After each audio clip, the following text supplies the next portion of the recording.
Hey guys, Vas here from Aussie Playground and welcome to my review of the Hobby King Mini Basher MT. Now this is a 1/16 scale 4-wheel drive brushless monster truck that can actually run on 4S. It does come equipped with a pre-mounted wheelie bar and is available as an almost ready to run, which means you do have to supply your own radio. The truck retails from Hobby King for about $105 US and is pretty much an exact replica of its 1/8 scale big brother, the Nitro Circus Basher MT. Okay, now I'm going to change the way in which I do my reviews and I'm hoping that you guys can stick until the end and leave a little comment below. Let me know what you think of this format. Basically, I'm going to split the review up into 7 categories. Each category will get a score out of 5 and then I will summarize everything in the end with my closing thoughts. The categories that we're going to be covering are electrics, drivetrain, handling, durability, maintenance, part support and value. So our first category is going to be the electrics. Now electrics will cover your motor, your ESC, your steering servo, radio if applicable, speed and efficiency of the truck. Score out of 5 for this category, I gave the truck a 4 out of 5. The reason for that score is because I'm actually quite happy with the electrics on this truck. They run quite cool.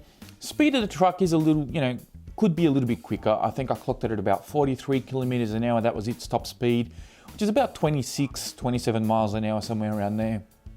And the steering servo, I found that it was just a little bit lazy. I wish they would given us something a little bit faster than the stock steering servo that's supplied in here. But other than that, as an overall package, given the scale and the type of RC that it is, I'm actually pretty happy, and I think 4 out of 5 is a very fair score. The next category we're going to be covering is going to be your drivetrain. Now, drivetrain will cover things like drive shafts, bearings, gears, diffs, all of these types of components that essentially drive the RC. Now for this particular truck, unfortunately, it's going to get a 1 out of 5. And the reason why I'm being quite harsh on this is because after my first run, I had my front and rear dog bones that were actually coming out. They got stuck between the outdrive cups on the wheels and coming out of the diff casings. This is something that I know I'm not the only one that's had this issue. I've seen other videos on YouTube where people have actually lost the dog bones, and that's a bit of a problem. I mean, they should have really checked this. It just seems as though the dog bones are a bit short. They don't quite sit in the outdrive cups enough, and as you're running the truck and moving around, things flex and they give, and of course the dog bones pop out. My center dog bones also gave me a bit of dramas where the pins actually slid out to one side. So that kind of scratched the underside of the truck a little bit. Nothing too bad, but unfortunately, there is a little bit of damage there, which the only way that I can really replace that or fix it is to change the entire chassis. But the damage is not detrimental to the truck. It's just scratched. It's totally fine. But to have that happen to your center dog bones, it's a little bit worrying. Last but not least, I also had my gears inside my transmission that got all chewed up. The transmission is sealed, I think, on all sides except for one. And that one side is where I think some rocks and some debris got in there and just went numbing on my gears. So after one battery pack, I had to fix my dog bones and I had to order new gears. And for that reason, this guy gets a 1 out of 5. Moving on to our next category, we have handling. Now, handling is going to cover things like your shocks, your tires, mounting positions for your shocks, and everything else that involves tuning the RC. So your tuning options. And I'm also going to take the opportunity to give you guys a little bit of driver feedback. Taking aside pricing and any issues that it may or may not have, this is purely based on the driving experience that the RC has given me. And for this category, I actually gave the truck a 4 out of 5. And the reason why I did that is because I find these tires are actually fairly decent. They have a good balance of grip and slip. And what I mean by that is that when you do put the hammer down in a straight line, the truck will actually pop wheelies quite easily, and you'll find that the tires actually grip really well. But when you're taking a corner, if you just pin the throttle a little bit, you're able to whip that tail around very easily. And obviously depending on the terrain that you're running on, but they do a fair job of allowing the truck to either grip or slip depending on what you want it to do. Shocks, the stock shocks that come on this truck are not these aluminium ones that are here at the moment. They're actually a plastic shock. They're not the best. It could be a little bit better, and I guess that's why I'm sort of only giving it a 4 out of 5, because everything else about the truck I'm actually quite impressed with. You don't have any mounting positions for your shocks on the A-arms. There's really just one fixed position. But on the shock tower, there's multiple mounting options, and you can play around and change the geometry of the suspension somewhat. I think this actually does a very good job of, in the handling department, and I'm actually quite impressed. So, score is 4 out of 5. Okay, so we're about halfway through the review so far, and we are going to be talking about durability. Now, this is where I'll talk to you guys about what broke, what failed, and do you need any upgrades to avoid these things happening again. Of course, as you heard earlier, the drivetrain of this truck failed miserably after its first run. I had a lot of issues with it. I had to replace gears, I had to fix dog bones, all of these types of things. So already this guy is off to a pretty rough start. That said, once I installed the CVDs on both front and rear, and I fixed up my gears in the transmission and also replaced the front and rear dog bones of the truck, I have not had any issues. Now the transmission still has that one side open, so perhaps I did have a little bit of bad luck on that first run. Maybe it's just a bit unlucky that some rocks got in there. I would encourage Hobby King to look at that open side of the transmission. I can't quite see why they wouldn't be able to seal that up, because to be honest, there's no reason why it needs to be open. So if they can seal that up, then we're pretty much okay for the transmission side of things. And of course, the length of the dog bones needs to be checked to make sure that they don't fall out. Once I had these issues sorted out, the truck actually didn't break anything. I didn't break any shocks, I didn't break any bumpers, I didn't break any A-arms. Nothing of the sort went wrong with the truck. I'm actually very impressed. I did have one bearing kind of explode, but that was, I think, due to the fact that the dog bones was kind of squeezed in between the two outdrive cups in the rear, and it may have put a little bit too much pressure on the bearing, and that caused it to fail. So I'm not going to blame the bearing on this occasion, because all my other ones have been totally fine. So for a score out of 5, due to the fact that you do need to spend a little bit of money to get the durability of the drivetrain right, and you do need to be cautious about the open side of the transmission, I'm only going to give this one a 2 out of 5. But if I was to look past the drivetrain issue and just look for failures in the truck itself, in the chassis and everything else, this thing gets pretty much full marks. So a 2 out of 5 is really due to the failure of the transmission, because everything else has been holding up very, very well. And I think that is a fair score for this RC. Okay, maintenance. Now this is a category that I've covered off in the past briefly, but I do want to make it a bit more mandatory going forward with my reviews. Basically what I'm going to be talking about here is chassis layout, ease of use, and did I need to do any sort of tuning to the truck to make it perform the way that I was expecting it to.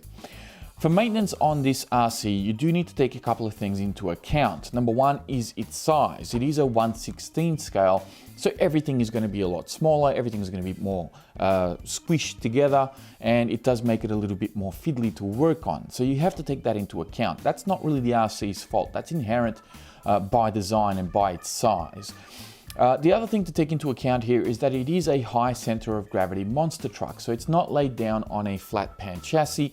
Everything is a little bit more intricate, and it does make it a little bit trickier in some areas to work on. So you do need to take that into account as well. So let's have a look at some of the maintenance things that, after working on the RC, I did change out my rear shock tower, I did change out my shocks, I had to replace my CVDs, had to also access the transmission, so I've had this thing pretty much almost entirely apart. Now when you're working on top of the RC, and this is the chassis layout from the top view there, when you're working on top of it and you're trying to change out shocks and everything else, it's actually pretty straightforward. There's nothing complicated about it. It's very much the same as a lot of the other RCs that I've worked on in the past. So it doesn't really lose any points on that in that regard. The battery trays are also fairly easy to access. There is a simple body pin here that you can take out. This is hinged at the back.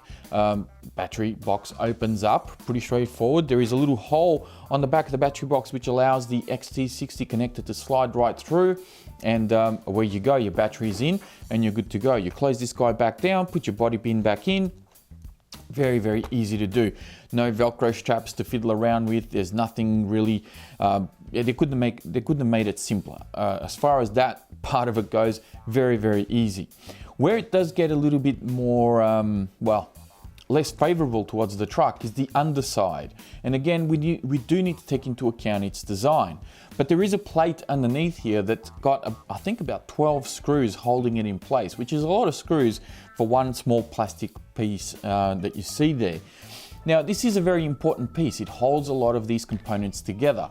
I guess you'd call that, quite a big part of the chassis. It holds the transmission in place, all of these types of components. On the front here, you have your skid plate, which has the bumper going over the top, and then the back kind of just has a simple skid plate where your diffs mount on top of each one of those. So, taking all of this into account, I actually gave this one a 3 out of 5. And the reason why I did that is, of course, because it is a little bit tricky to access some of these components. For example, when I changed out my steering bell crank, it did make it very difficult to get into, just something that you really need to pull apart the entire front end of the truck just to get access to that, which is not uncommon, but it's a little bit, it's not something that you can do very easily. But aside from that, I think it's actually done a pretty good job. And I suppose the only other downside that you have is that if you do decide to, for example, change out your tires, you are very much restricted in the type of wheels and tire options that you have, purely because this uses a smaller hex than the 12mm. I think this is a 10mm from memory. So you are restricted in the type of wheels and tires that you can fit on this RC. Also the body design, you might be able to fit other bodies on here, but it does not have adjustable body posts. So again, you're going to be a little bit restricted there. You may need to do some mods similar to those that I did with my 1/8 scale Nitro Circus Basher, where I actually fitted, I bolted some Proline body posts to the shock towers, those body posts that have the little screw tap on them, and that allowed me to adjust the body and put it where I want it to go. So you're in a similar sort of situation with this truck, and I think a 3 out of 5 is very much a fair score for the Nitro Circus Mini Basher MT.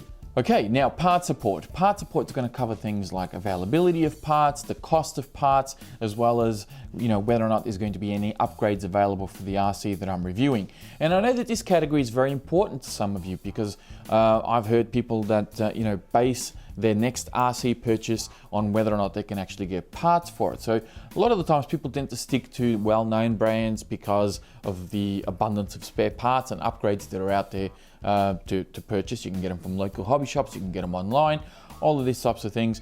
Unfortunately for Hobby King, when you order this from their website, you kind of lock yourself into buying spare parts and upgrades directly from them. With some RCs, you can get different types of upgrades, such as bodies and wheels, and obviously there are a few things that you can that are fairly generic across a variety of different RC brands. But with this particular one being so unique, you are kind of locked in to Hobby King. Now, this of course puts a lot of pressure on them to make sure that they actually have parts in stock. Unfortunately for them, the last time I was there, they have, I think, a total of 3 pages worth of parts in their inventory. So when you go in and look at the spare parts for this truck, there's 3 separate pages with a whole bunch of different parts on there. And half of that was actually on back order. Now, if you're watching this 6 months from now or a year from now, and you go check out the website and they're pretty well stocked up, then I guess they've addressed that issue and they've solved it. But if they're not well stocked up on parts, well, then they've still got a few issues to work out. Now, on the flip side of parts availability, one of the great things about having an RC from Hobby King is how cheap the parts actually are. To put things into perspective for you, the upgraded CVDs for both front and rear of this RC, I think are about $13.50 each. So it's about $27, something like that, for a full set. When I upgraded my CVDs on my Viterra Helix, for example, they cost me $100. So, and that's directly from Viterra. That was the Viterra branded ones. The MIP ones were a little bit more than that. But the Viterra ones were, they were about $50 a pair. And that kind of puts things into perspective for you, that these parts for this RC are about a quarter of the price of pretty much any other RC that's out there on the market. And that's one thing Hobby King does very well, not just for this Nitro Circus Mini Basher MT, but a lot of their lineup. The parts are actually very, very cheap. Now, one thing that I always recommend with anybody that has a Hobby King product is that if you do find that you need a new bumper or a new body post or something like that, go on their website, you have a look at the price, and it could cost you like $1 for a pair of body posts. Don't just order the one, order 2 or 3, and while you're at it, get a spare front bumper, a couple other little bits and pieces, make up a $20 or $30 order, take advantage of their postage cost, which is very reasonable, and then you end up with a bunch of spares by the time you process your order. So that's something that I always encourage and recommend people do, because you never know, they may be out of stock next week, and then that's when you break your next body post or your next A-arm, and you're out of luck for God knows how many days or weeks or months until they get those parts back into stock. So with all that said and done, the score out of 5 for part support on the Hobby King Nitro Circus Basher MT is a very much fair score of 3 out of 5, and that is purely because of the price of the spares. If these spare parts were just as expensive as some of the other parts that I buy for bigger name brands, this would get a much lower score. So that's it for part support. It's a 3 out of 5. I think that's a fair score. So let's move on to the next category. Okay, so our last category is value. Now, value is basically a bang for your buck category, what you get versus what you pay. Now, when you get this guy out of the box, you don't see too much. There is a truck, there is a user manual, and the LED lights that go on top here. There are no chargers, no batteries, no remote, no spare parts, no tools. However, you do need to take into account that you only paid $105 US for it. And that, of course, does not include your shipping costs, but it is a very cheap RC to buy. On top of that, you also have cheap parts, you have cheap upgrades, and even the batteries for it are actually very cheap as well. 1300 milliamp is what I was using in this, times 2, of course, because it does run on 4S. So this is a 2S pack, and these come in at around about $10. I think a bit under that. I think they're about $7 or $8. And for the price of say 4 or 6 of these, you get one big 2S pack for your 1/10 scales, and you get a lot more runtime out of these guys as well. I think I was getting about 15 minutes. Roughly, I could push it to 20 depending on how I ran the RC and how hard I pushed it.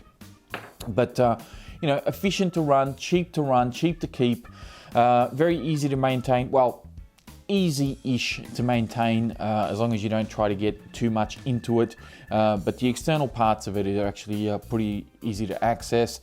And I think for overall value, it's still here. It hasn't really lost its value all that much, because even if you were to round it off with a couple of upgrades and maybe your remote and everything, around about $200 for this RC, given what it can do, what it's designed for, its look, its speed, its efficiency, the fact that I didn't have any issues with my electrics either, I think it still offers very, very good value.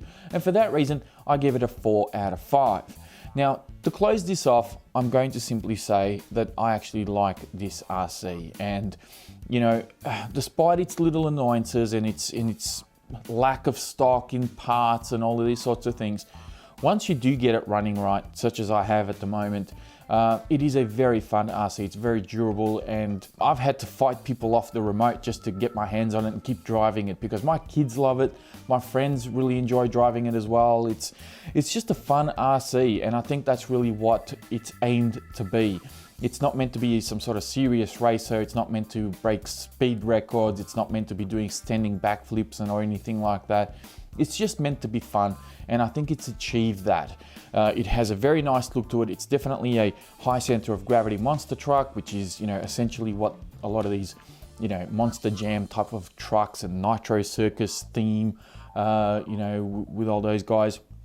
I think it's achieved that very well in a 1/16 scale size, and it's a nice, neat little package. It's just a shame that it does have a couple of little annoyances. With all that said, total score for this guy, if you haven't been keeping score, is a 21 out of a potential 35, which, if my maths is not wrong, equates to about 60%. So that's about a 6 out of 10 overall. And that I think is a very, very fair score for this RC, given its problems and so forth. And it does have a couple of little shining lights here and there. And I'm not, no pun intended on the LEDs. But that is it, guys. Hopefully you enjoyed this format of this review. If you did, please be sure to give it a thumbs up before you go. If you didn't, hey, give it a thumbs down. Leave me some feedback in the comments. Don't forget to check out the video description, because I will have more links in there to previous videos that I've done on the truck, as well as links to the Hobby King webpage, as well as a link to the Facebook page that I have as well, and you can go check that out and keep a few steps ahead of what goes on here on YouTube. That is it from me. Thank you all very much for watching, and I will speak to you next time.